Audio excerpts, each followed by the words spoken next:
about revolved around Occupy, and when you said that we need to have an organizational structure, I'm wondering if you think Occupy could have done a lot better if it wasn't just, if they had a little more structure, a little more organization. I thought Occupy was fantastic, and actually phenomenal. But I thought that they made a couple of mistakes.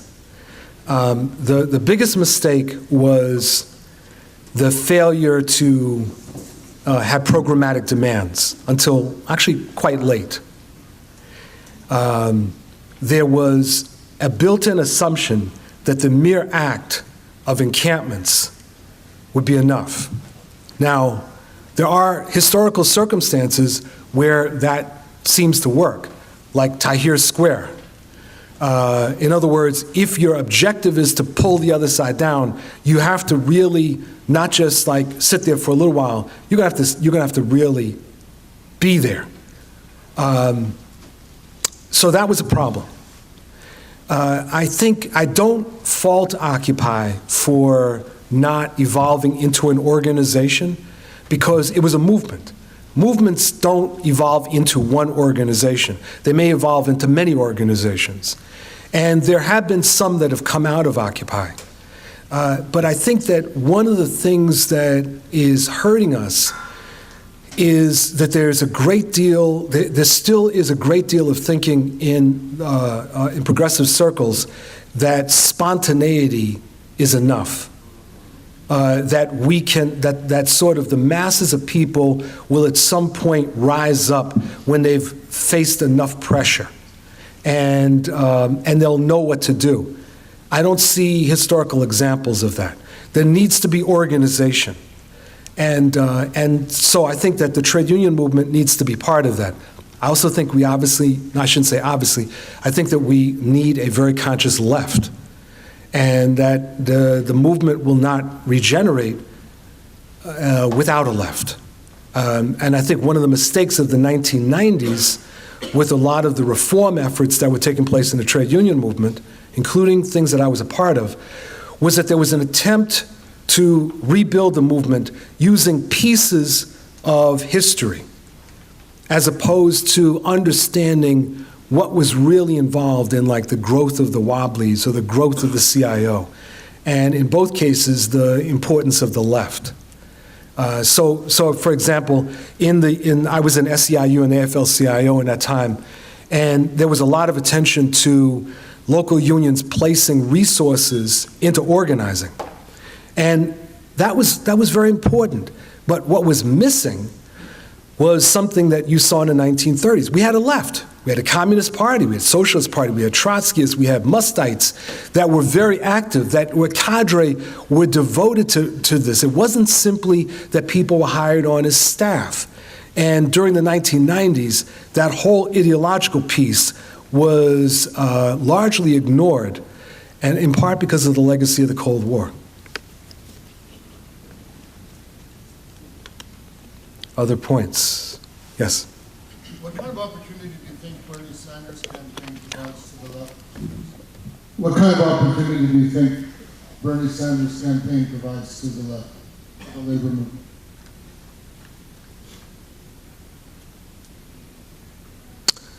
Well, my honest answer is I'm not sure.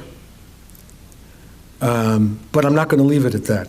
I have a great deal of respect for Bernie Sanders.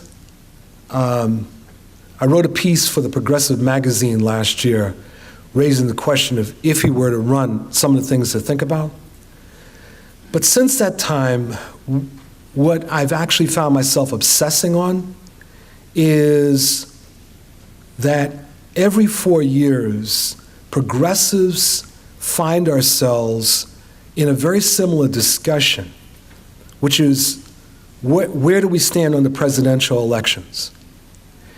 And in between those 4 years, we engage in almost no discussion of electoral strategy. There's almost no discussion about how do we take over Washington State? Not just like elect a progressive, but how do we take it over? There's almost no discussion about what needs to be done in South Carolina. In the 2012 election, South Carolina, 40% of the votes went to Obama, and not $1 of Obama money went into the state. 40% voted. When I heard that, I said, 40%? So what do we do to get another 15%, right? Where is that strategy discussion happening? So the problem is that, and I realize this is not going to be very popular to say it, but the problem is that I feel like every 4 years we get into this sort of savior syndrome, and instead of saying, let us figure. See, I want us to do what Richard Viguerie did in the '60s, and I keep waiting, and not, I shouldn't just say waiting. I keep talking to people about it. I want us to have the same kind of discussions. Let us look at a map of the United States. Let's figure out where we are, where we can get, who are our allies, what needs to be done, and what we need to, like in triage, what do we give up for now, right? That kind of discussion. Because the problem is, in the absence of that, we keep engaging in either, we're responding to other people, or we engage in symbolic candidacies. Now, my final point to the issue of Bernie Sanders, what is possible is that given his integrity and his politics, he will be raising many of the right issues. He will be providing us with a platform to fight against neoliberalism and to fight against the Caligula wing of capital, right? He'll be doing that. But that's not enough. It is simply not enough. We need to be thinking about how the hell do we win? And I don't mean just winning the presidency. You know, I think about the amount of resources that went into winning the Obama presidency in 2008 and 2012. And I also think about, well, like, what was the right wing doing? And different elements of the right were paying a lot of attention to local elections. When I heard after the 2014 elections, the number of state houses that the Republicans control, and that they're moving this objective of a constitutional convention. People familiar with that? They're trying to move a constitutional convention. So they need to have a certain number of state legislatures that will make a call for a constitutional convention. This is something that is absolutely under the radar. They're not holding press conferences about that, but they know that controlling the state legislatures is key to that. And just think about what these individuals will do if they call a constitutional convention. So that's a long answer to your question, because, see, I don't think it's enough for us to be enthused by Bernie. I think we've got to be thinking much more long term, and I just don't see that. You know, I see people looking for quick answers or quick solutions. Either non-engagement in electoral politics and expecting that a mass movement will just win, right? Or that the only thing that we can do is run independent candidacies, or we end up tailing the Democrats. And I think a very different course of action is necessary. Good morning. Yeah. I'm back here. One of the things I noticed when I opened up Facebook this morning was the president of the Savannah, Georgia Central Labor Council had an ecstatic posting about Bernie Sanders. And I enjoyed that. It obviously won't last, but that was good. But I remember working my butt off for Gene McCarthy in 1968, working my butt off for Jesse Jackson in 1988. Mm-hmm. And as you say, these movements just, faded away because nobody had the longer view of what needed to be done. Jack Odell here can correct me if I'm wrong. He says I'm right, so I must be right. But what do you see as the motive forces in the left right now? What are driving the various movements, and in what areas can we begin to converge? All right, let me take that in two. So first, I'm going to slightly disagree with you.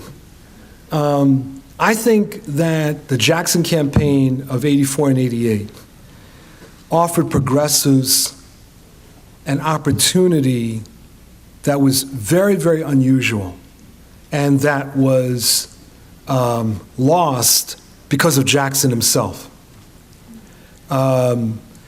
It was the people that engaged in, particularly in the '88 campaign, were looking to build a long-term progressive movement, an electoral organization that could operate inside and outside of the Democratic Party. They were looking for something that was democratic with a small d. And people knew that Jackson was not going to win in '88. But one of the things that was wonderful about the '88 campaign is that he was running to win. And all of us that were involved in the campaign were engaged with that attitude.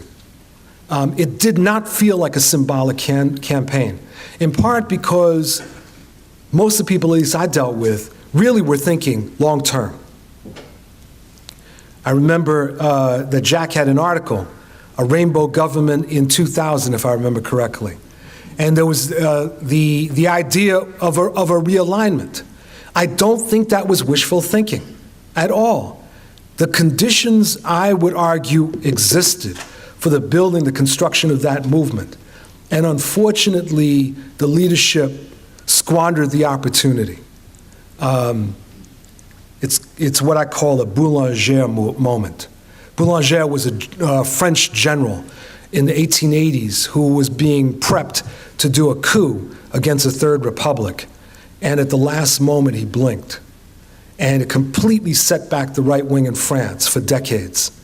And we had our own Boulanger movement, a moment in 1989. So that's where I would disagree. In terms of, but I think that there's important lessons to be learned there. In terms of the broad left in the United States, while you have relatively small left organizations that is self-identified, you also have what I'd call left progressive formations, things like Jobs with Justice, that are very, very important, that are out there.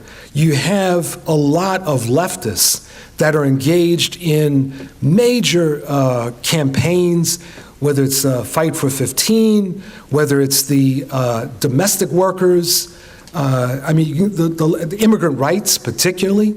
And one of the things about the immigrant rights movement is that it has many leftists who are not originally from the United States and are nevertheless playing a central role in rebuilding, in building not only an immigrant rights movement, but laying the foundation for something broader. So I think that the elements are there. But what's not there is the engineer. See, we're operating as if it's okay for us to build our jobs of justice, our domestic workers, our health, single payer movement, our this or that it's okay to build that in isolation. Again, let me return to what Vigory and others understood. It's not enough to build those single issue movements. You have to link together the key leaders in those movements. They've got to be thinking not just about the next demonstration. They've got to be thinking 10 years, 20 years down the road. And there's something, we almost have an allergic reaction to that. There seems to be this deep-seated fear that we can't do that. And I often wonder whether we're so used to being defeated that it's comfortable. It's like we know what it feels like to be defeated. Few of us know what it feels like to win. And to really win big. And there's many people that I think are actually scared of that. And we've got to turn that around. which in part means we've got to be thinking about that aircraft engineer.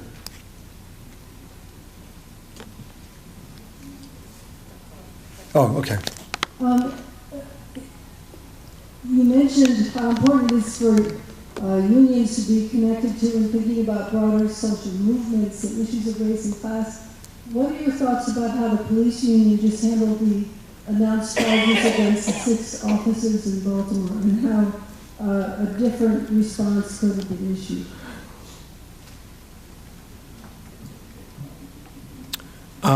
Police unions have never been good on matters of civilian oversight or abuse. They are the quintessential craft union, looking out only for themselves and basically to hell with everyone else, although they will spin their looking out for themselves as that actually they're looking out for everybody else, but they're actually looking out for themselves. By and large, they don't get race. And you know, one of the things that I would actually love to do, I know you're going to say I'm crazy, I would love to address a meeting of police officers, as long as there's a door right behind me, right? And here's what I would ask them. This is what I would ask them, which I think we actually should ask whenever we have discussions, union discussions about race. You should put on a butcher paper the number 21. Now 21 represents this. African American youth in their early 20s are 21 times more likely to be shot and killed by the police than white youth of the same age. 21 times. Not double, not triple, 21 times. I want the cops to explain that to me. I do. And see, then, when they start talking about crime, this is my comeback. You remember that film with Ben Affleck about bank robbery and the people that do the bank robberies? Came out just a few years ago. Come on, folks, you guys got to be watching films. All right, so the town, right.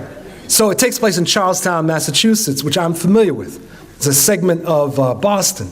And it begins by saying that Charlestown, Massachusetts is the national capital for bank robberies.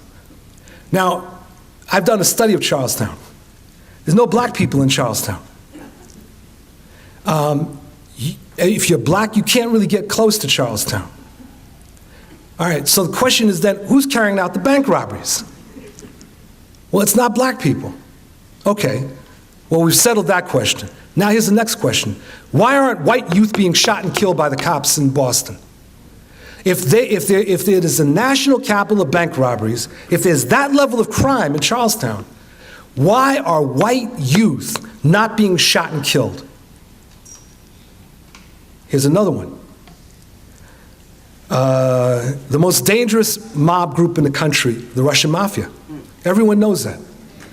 As opposed to the Sicilian Mafia that would only kill you, the Russian mob is not constrained by that. They will kill you, your family, and your friends. Everybody knows that. I haven't checked the paper today, and I might be wrong, but I have not seen any reports of mass killing of Russian youth in the United States. Russian immigrant youth. I mean, if I'm wrong, then just please correct me. I haven't seen anything about New York City cops going through Russian neighborhoods, shooting down Russian youth. So I would want to ask the cops, well, like, why not? Why not? I mean, if you're basically saying it's about crime, and there's all these criminals, then why aren't you just carrying out wholesale massacres in Charlestown and in Russian immigrant areas? See, that's a discussion that we have to have.